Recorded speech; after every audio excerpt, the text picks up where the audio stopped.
Hello friends, welcome back my YouTube channel. आज हम लेकर आए हैं कक्षा 8 की विज्ञान से बहुत ही इम्पोर्टेंट टॉपिक वनोन्मूलन। ये हमारी 8th क्लास की एनसीईआरटी से पौधों के संरक्षण चैप्टर से लिया गया है। आइए देखते हैं कि वनोन्मूलन क्या होता है। वनोन्मूलन के बारे में की पॉइंट को समझेंगे। वनों को समाप्त करने पर प्राप्त भूमि का अन्य कार्यों में उपयोग करना वनोन्मूलन कहलाता है। जो हमारे वन होते हैं उनको समाप्त करने पर हमें जो भूमि प्राप्त होती है उसका अन्य कार्यों में उपयोग करना, जैसे कृषि के लिए, कारखानों के लिए प्रयोग करना वनोन्मूलन कहलाता है। वनोन्मूलन को हम निम्न तरीकों से समझ सकते हैं। वन में वृक्षों की कटाई निम्न उद्देश्यों से की जाती है। नंबर 1, कृषि के लिए भूमि प्राप्त करना।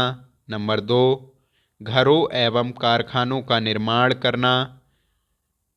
और नंबर 3 की अगर हम बात करें, सबसे इम्पोर्टेंट, फर्नीचर बनाने अथवा लकड़ी का ईंधन के रूप में उपयोग करने के लिए वनों को बहुत ही अधिक संख्या में समाप्त किया जा रहा है, जिससे वनों को समाप्त करने के बाद उसका अन्य कार्यों में उपयोग करना ही वनोन्मूलन कहलाता है।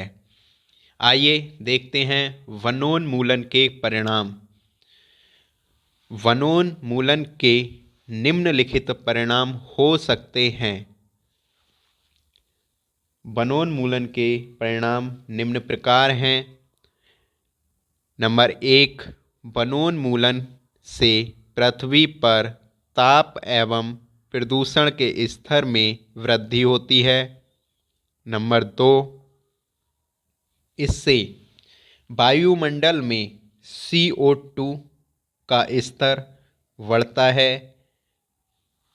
CO2 का स्तर दोस्तों इसलिए बढ़ता है क्योंकि हम ऑक्सीजन, मानव ऑक्सीजन ग्रहण करता है और जबकि पौधे ऑक्सीजन छोड़ते हैं, और पौधे कार्बन डाइऑक्साइड ग्रहण करते हैं और मानव कार्बन डाइऑक्साइड छोड़ता है, जो हमारे श्वसन के लिए भी बहुत ही इम्पोर्टेंट है। इसीलिए वनों का स्तर अधिक संख्या में समाप्त होना जीवन के लिए हानिकारक हो सकता है।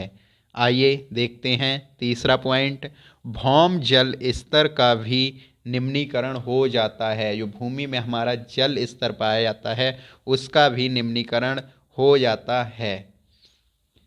आइए देखते हैं चौथा पॉइंट, वनोन्मूलन से प्राकृतिक संतुलन भी प्रभावित होता है। जब अधिक संख्या में वनों को हानि पहुंचाई जाती है तो इससे प्राकृतिक संतुलन भी बिगड़ जाता है और यह प्रदूषण का सबसे बड़ा कारण बनता है। इसीलिए वनोन्मूलन से प्राकृतिक संतुलन बहुत ही ज़्यादा प्रभावित होता है। नेक्स्ट टॉपिक की हम बात करें तो हमारा अगला टॉपिक है मरुस्थलीकरण। देखते हैं क्या होता है मरुस्थलीकरण। जब मृदा की ऊपरी परत हटाने से नीचे की कठोर चट्टानें दिखाई देने लगती हैं, इससे मृदा में ह्यूमस की कमी होती है तथा इसकी उर्वरता भी कम होती है। धीरे धीरे उर्वर भूमि मरुस्थल में बदल जाती है। इसे मरुस्थलीकरण कहते हैं। मृदा की ऊपरी परत जो होती है, जब हम उसे हटा देते हैं तो मृदा में नीचे कठोर चट्टानें दिखाई देने लगती हैं। इससे मृदा में ह्यूमस की कमी हो जाती है और इसकी उर्वरता भी अपेक्षाकृत कम हो जाती है। धीरे धीरे उर्वर भूमि मरुस्थल में बदल जाती है और इसे मरुस्थलीकरण भी कहते हैं। प्लीज़ सब्सक्राइब करें मेरे चैनल को और बेल आइकन दबाएं, जिससे वीडियो का नोटिफिकेशन मिलता रहे। शेयर करें, शेयर, लाइक, कमेंट।